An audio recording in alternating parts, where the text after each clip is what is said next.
আসসালামু আলাইকুম। মুর্শিদা মিনি কিচেনে আপনাদেরকে স্বাগতম। আশা করছি আল্লাহর রহমতে আপনারা সকলে অনেক ভালো আছেন।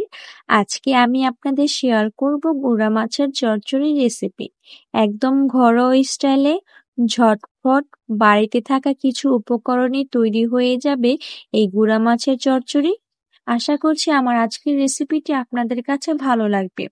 আমার রেসিপিটি যদি আপনাদের কাছে ভালো লেগে থাকে তাহলে আমার চ্যানেলটি সাবস্ক্রাইব করবেন এবং পাশে থাকা বেল বাটনটি অন করে দেবেন পরবর্তী নোটিফিকেশন সবার আগে পাওয়ার জন্য। তাহলে আর কথা না বাড়িয়ে চলুন মূল রেসিপিতে চলে যাই। গুঁড়া মাছের চচ্চড়ি করার জন্য প্রথমে একটি পাতিলে নিয়ে নিচ্ছি একটি মাঝারি সাইজের আলু আমি কুচি করে কেটে ধুয়ে পরিষ্কার করে নিয়েছি। আর দিয়ে দিলাম হাফ কাপ পেঁয়াজ কুচি। আর এখন দিয়ে দিচ্ছি 7-8টা কাঁচামরিচ আমি মাঝখান দিয়ে ফালি করে নিয়েছি। এর মধ্যে এখন দিয়ে দিলাম 1 চা চামচ হলুদ গুঁড়া, 1 চা চামচ শুকনো মরিচের গুঁড়ো, আর দিয়ে দিচ্ছি স্বাদ মতো লবণ। আর এখন দিয়ে দিব 3 টেবিল চামচ সয়াবিন তেল। আমি তেলের পরিমাণটা একটু কম দিলাম, আপনারা চাইলে একটু বাড়িয়েও দিতে পারেন আপনাদের স্বাদ অনুযায়ী। এখন আমি সবগুলো উপকরণ ভালোভাবে মাখিয়ে নেব।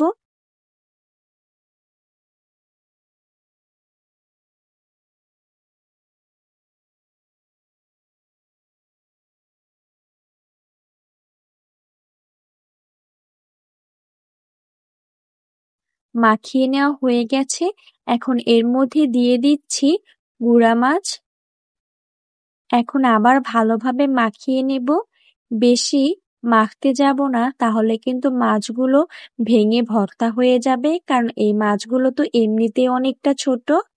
এখন আমি দিয়ে দিচ্ছি 1 কাপ পানি।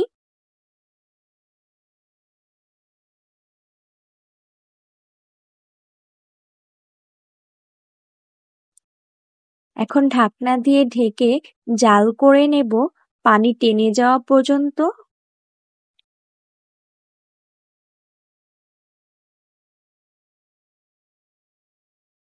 আমার পানিগুলো একদম পুরোপুরি টেনে গিয়েছে।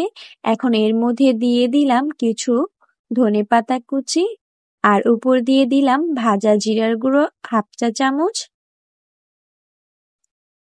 রেডি হয়ে গিয়েছে আমার গুঁড়া মাছের চচ্চড়ি। অনেক সুন্দর ফ্লেভার বের হয়েছে ধনেপাতা ও ভাজা জিরার জন্য। একদম ঝটপট ঘরোয়া স্টাইলে তৈরি হয়ে গেল গুঁড়া মাছের চচ্চড়ি। এই রেসিপিটি করতে কিন্তু একদমই বেশি সময় লাগে না, খুব অল্প সময়েই তৈরি হয়ে যায় এই চচ্চড়ি।